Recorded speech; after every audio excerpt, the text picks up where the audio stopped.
It's rock and roll's biggest rivalries. I'm John Bowden. This is Rock History Book. Remember, make sure you subscribe to our channel if you like what you hear, comment on our videos, and share them on social media. We'd appreciate that. The Beatles versus the Rolling Stones. Yes, one of the most obvious rivalries of all time, and a debate that's been going on, well, since the 60s, right? After all, the two British bands are linked in history, influencing and rivaling each other. And what's been circulating all these years? Well, the Beatles may be the most celebrated rock band ever, but the Stones are the greatest rock and roll band in the world. On paper, they really were different bands. The Beatles were known in the beginning as pretty boys. And the Stones, well, they were a noisier version of the British invasion. Recently, Paul McCartney took a dig at the Stones. In an interview with David Renwick of The New Yorker, he said, "They're a blues cover band. That's sort of what the Stones are. I think our net was cast a bit wider than theirs." As per Mick Jagger, he said there's no competition between his band and McCartney's, declaring the Beatles' legend sweetheart. And then added a little scathingly, the Beatles never ever did an arena tour. Madison Square Garden with a decent sound system. But in the end, it seems like the Beatles and the Stones actually respected each other, even though there obviously was some competition there. McCartney might consider the Stones a blues band, but he added in an interview with Howard Stern, "There's a lot of differences, and I love the Stones. But the Beatles were better." More competitors to the Beatles coming up in just a bit.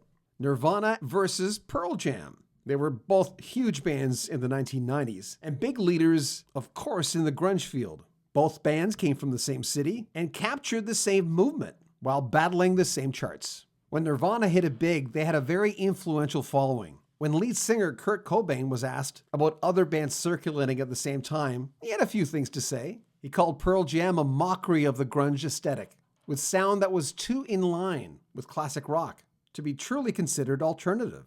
Though things might have been raw from Pearl Jam, that comment eventually blew over. When talking to MTV, Cobain said that he was actually friendly with Eddie Vedder of Pearl Jam.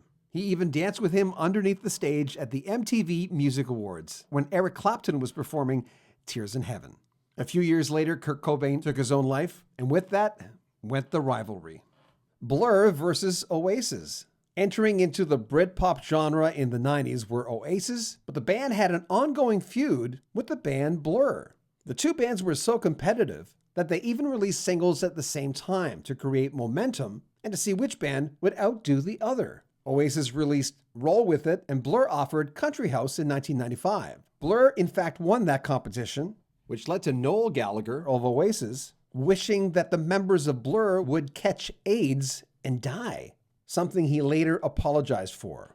But later, Oasis seemed to have moved on from their problem time, with Liam Gallagher calling Blur a guilty pleasure. Metallica versus Megadeth, a well-known rivalry.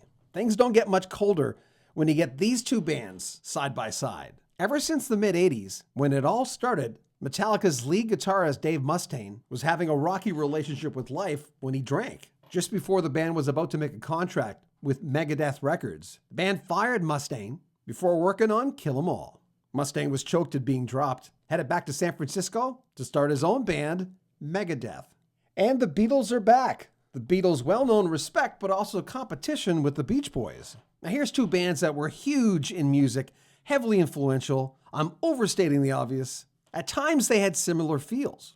Here were two bands that were really known for harmonies. Beach Boys held influence from a doo-wop vocal group sort of perspective for years and were managed by the father of the Wilson brothers, Murray Wilson. The Beatles were more carefree, and although when they started they weren't familiar with complicated notes, but they thrived in their own direction, creating things like the Beach Boys, which hadn't been done. Just listen to the Beatles' Sgt. Pepper's, Abbey Road, Pet Sounds from the Beach Boys, or Smiley Smile. Each band kind of looked over their shoulder to see what the other band was doing. Nothing wrong with a little friendly competition.